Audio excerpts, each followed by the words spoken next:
তো hi friends, একটা ছোট্ট ব্লগ নিয়ে চলে আসলাম। আর আজকে হলো চিলড্রেন্স ডে। তো ছেলের জন্য কিছু একটা স্পেশাল বানাবো, সেই জন্য ব্লগটা তোমাদের সাথে শেয়ার করব।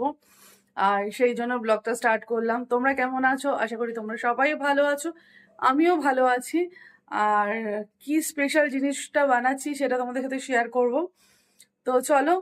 আর ছেলে কিছু জানে না, এটা আমি আর মানে সুদীপ মিলে করছি। তো চলো, কি স্পেশাল বানাবো সেটা তোমাদের সাথে শেয়ার করি। তো বানাবো, দেখো, মাটন মাটন কষা। মাটন এনে দিয়েছে সুদীপ। এখানে রসুন টসুন সব ছাড়ানো হচ্ছে, পেঁয়াজও কাটা হয়ে গেছে। আর বানানো হবে মাটন আর ফ্রাইড রাইস বা পোলাও, দুটোর মধ্যে যে কোনো একটা বানানো হবে। তো চলো পুরোটা কমপ্লিট করি, তারপর তোমাদের সাথে শেয়ার করছি। তো ফ্রেন্ডস দেখো, এখন 9টা বাজে আর আমি মাটন মোটামুটি বসিয়ে দিয়েছি। আর ঘরে ছেলেও নেই, ছেলে একটু বেরিয়েছে। তো চলো দেখাই। এই দেখো, মাটনের পেঁয়াজ আদা রসুন সব কষতে দিয়েছি, আর এখানে তো মাটন ম্যারিনেট করে রেখেই দিয়েছি। তো চলো বানিয়ে নি এবার। তো এই দেখো, মাটনটা কষাতে শুরু করে দিয়েছি। আর কি সুন্দর এখনই কালার এসছে, এখনো কষেনি। আর পিসগুলো কত বড় বড় দেখো।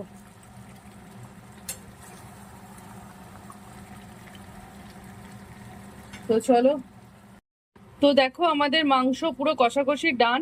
মাংস কষে গেছে, এবার একটু প্রেসার কুকারে দিয়ে দেবো। আর কালারটা বেরিয়েছে দেখো, কি সুন্দর কালার।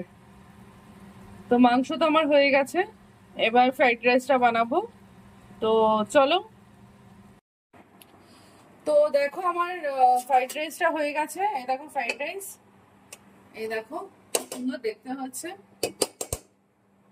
ফ্রাইড রাইস হয়ে গেছে। এখানে এখানে হয়ে গেছে মাটন কষা,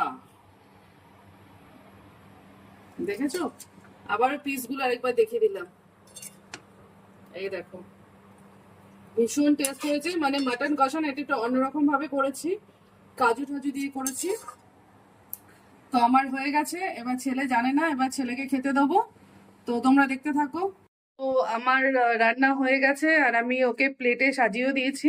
এবার ও জানে না, ওকে ডেকে নিয়ে আসবো। তো চলো, কিরকম দেখতে হলো দেখাই প্লেটে। এই দেখো মাটন কষাটা, আর এই যে ফ্রাইড রাইস। শসাটা আনতে ভুলে গেছি, আর পেঁয়াজ কেটে দিয়েছি। তো চলো, ওকে ডেকে নিয়ে আসি। তো হ্যাপি চিলড্রেন্স ডে পাপা। তো দেখ, তোর জন্য আমি কি বানিয়েছি। তোর রিয়াকশন কিরকম? কি কি বলবো? কি বলবো মানে, এত কষ্ট করে তোর জন্য সারপ্রাইজ করলাম। ভালো হয়েছে। ভালো হয়েছে? শুধু ভালো? হ্যাঁ, দেখ, খেয়ে দেখতে দাও। হ্যাঁ, একটু টেস্ট করে বল, আমার বন্ধুদের বল। মাটনের ঝোলটা নে, মানে গ্রেভি একটুখানি, অল্প একটু নিয়ে নে, তারপরে ঢালবি। হুম, খেয়ে বল। সন্ধ্যা থেকে খেটে খেটে বানালাম, পাপা নিয়ে আসলো মাটন। ভেবেছিলাম চিলি চিকেন ফ্রাইড রাইস বানাবো। ভালো আছে? ভালো হয়েছে। তো খা, এনজয় কর। কি গো, কেমন হচ্ছে চিলড্রেন্স ডে খাবারে? দেখে দেখো, ভালোই মনে হচ্ছে। তুমি খেয়ে দেখো, একটু খেয়ে দেখো। হ্যাঁ, একটু তুমি খেয়ে দেখো কেমন হচ্ছে, তাহলে আমার একটু শান্তি হবে। ভালো হয়েছে? এক্সিলেন্ট। তো তো সবাইকে বলছি, সব সব বাচ্চাকে বলছি হ্যাপি চিলড্রেন্স ডে।